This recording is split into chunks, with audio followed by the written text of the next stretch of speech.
Apple TV's spy thriller series Slow Horses brings to the fore a team of MI5 rejects who are pushed to administrative work away from any on-field service until they stumble into the middle of a hostage situation with more sinister roots. The first season is a solid entertainer, with a plot that is engaging enough and a script that is conveniently British enough to sell. Performances are great too, and Gary Oldman as the leader of the Slough House team is as charming as ever, and overall, Slow Horses is an easy recommendation for fans of the genre. The show begins with young MI5 agent River Cartwright amidst a terror threat situation at the Stansted airport, where he has to follow an Asian male in his 20s and apprehend him before he sets off a fatal explosion. However, confusion over the suspect's clothing puts River on the back foot, and the chase ultimately ends as the suspect triggers the explosion, killing 149 people and injuring 212 more. Shortly after this, Agent Cartwright is put away from on-site security action and from the Regent's Park office of the MI5 and placed in the more administrative desk work wing at the Slough House quarters. The Slough House is almost like a spot of exile for MI5 agents, as its team consists of members who either made fatal mistakes during missions or those who have been rejected from direct action for some unknown reason. River's colleagues are no different, ranging from a recovering alcoholic to one who misplaced a piece of top-secret intel on a train. River's error seems quite minor in comparison, though, as it is soon revealed that the situation at Stansted was actually a live training exercise to test out River's competency before he was involved in any serious job. The explosion and the casualty count were all make-believe. At Slough House, headed by a grumpy and cynical elderly man named Jackson Lamb, the team now looks into right-wing sympathizer and journalist Robert Hobden for having connections with far-right politicians and possibly extremist criminal groups as well.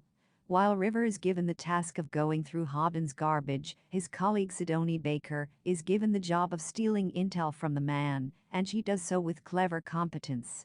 River, though, is given the responsibility of taking the intel over to the headquarters at Regent's Park, and he breaks into the case to look into the data on his own. The intel, which is data copied onto a USB drive, does not reveal much, though, as River and Sidonie both take a look at it without informing their superiors, and it seems like the whole matter was more of a setup. Around the same time, Robert Hobden calls up his acquainted journalists and politicians, claiming that he has information about a big attack about to happen.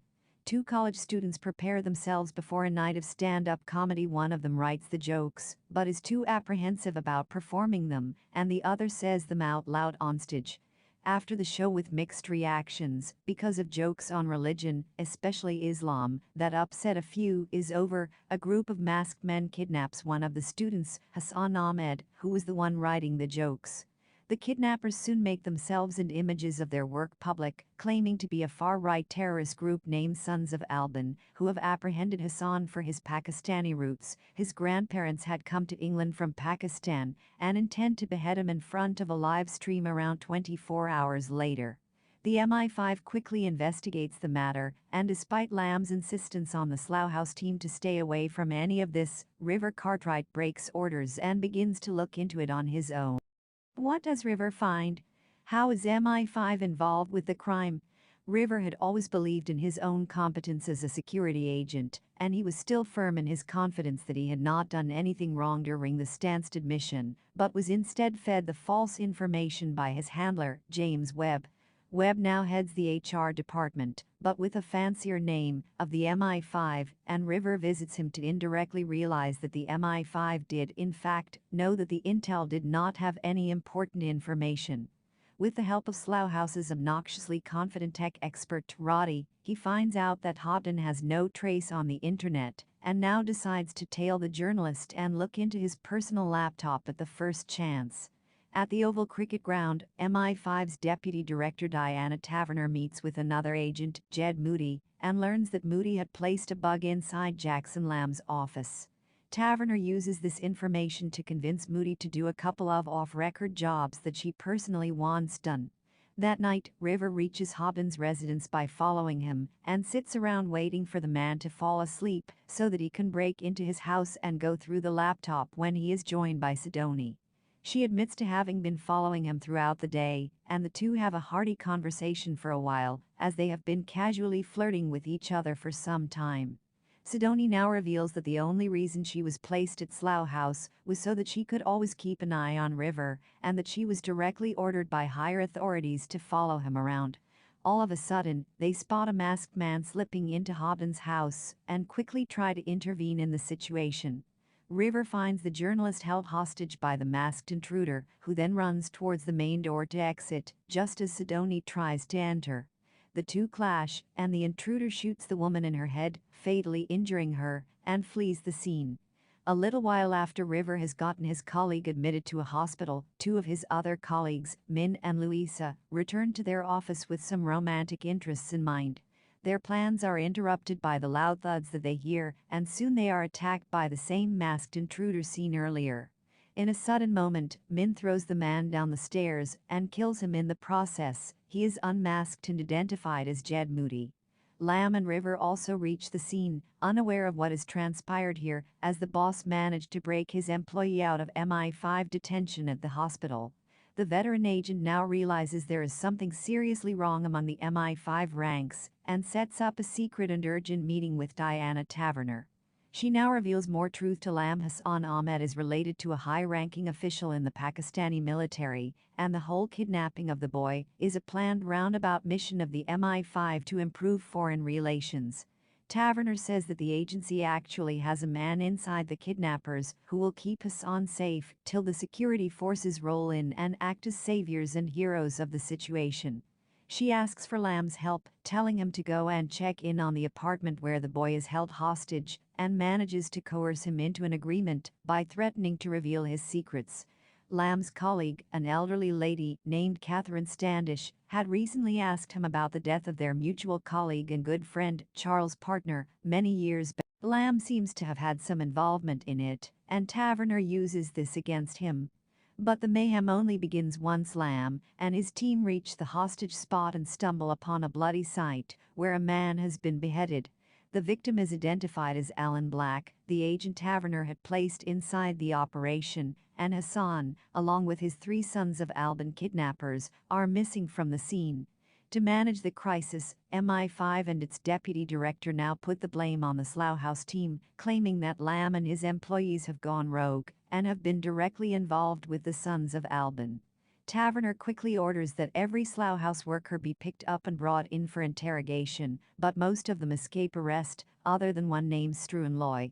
Diana puts pressure on Loy to try and establish a false connection between Lamb and agent Alan Black to fabricate a story that Alan was a rogue agent who joined the Sons of Alban for his nationalist right-wing ideals and was helped by Lamb and his team in preparing for the kidnap. Taverner and her close security agents continue with this narrative and try out a number of arrests, but a final turn is pulled out of the bag when River finally remembers where he had seen Alan's face earlier. As part of his security service training, River had been given the task of tailing Taverner for an entire day without her knowledge, and he turned in photographs of his work to her the next day. On that day, the MI5 deputy director had met with Alan, and River had taken photos of this. He now realizes that the Stansted job was not a mistake or a miscommunication, but rather an orchestrated blunder designed by Taverner so that he would be released from serious service and instead placed at Slough House. River and Lamb present this information to Taverner, along with the photographs that River has now stolen back, and threatened to release all of it unless the Slough House team is relieved of false blame. Diana Taverner now finally has to yield, and the two MI5 teams now work together to find and rescue Hassan Ahmed. What is the fate of Hassan? Since being kidnapped, Hassan was kept at a predetermined London apartment not very far from the authorities' reach. Although Black was an MI5 agent inside the team as a mole, the rest of the team was not aware of the actual plan and was really part of an ultra-nationalist radical group. However, things start to mess up when one of the kidnappers, Curly, finds a burner phone inside the apartment and starts to grow suspicious of Black, codenamed Mo. In a moment of built-up rage and hatred for the mole, Curly beheaded the agent with an axe and then fled the scene with the others. while Curly remains calm and focused on the goal to behead Hassan publicly and set an example for Muslims and other non-Britishers living in England. The other two are shocked by his actions. They reveal that they actually had no intentions of harming Hassan and were doing it all just to create an effect on liberal society, but Curly does not want to let their hostage free. Hassan tries his best to get out of the situation. He had earlier tried to escape the apartment, and now he tells his kidnappers about the money his uncle can potentially give them, but to little avail.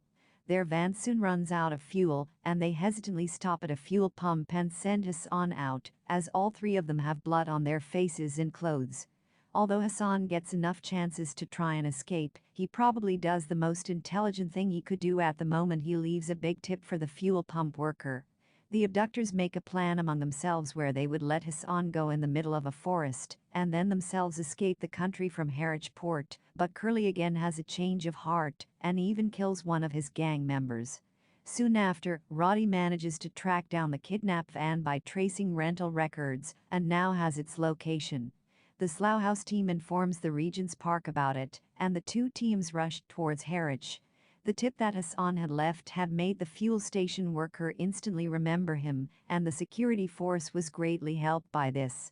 The abductors have another change of plan, though, as Curly, now totally in control, stops the van in a forested area and brings the two others out.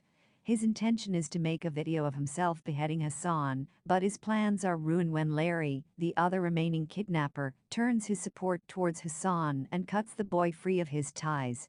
Larry then gets back into the van alone and arrives to Harwich to get on a ship, but the MI5 team already awaits him there. The team, acting on the orders of Taverner, shoots the man dead even though he was unarmed and surrendering, to prevent any potential leak of the news of an MI5 agent inside the kidnapping operation. On the other hand, Curly once again takes hold of Hassan, and the two walk towards a medieval-looking castle, which Hassan later reveals to be a fake one, recently made to look much older. Curly believes the site to be the best-suited place to make a video of him barbarically killing a Muslim man, and thus create nationalist furor and strike fear amongst all those he believes to be outsiders in his beloved England.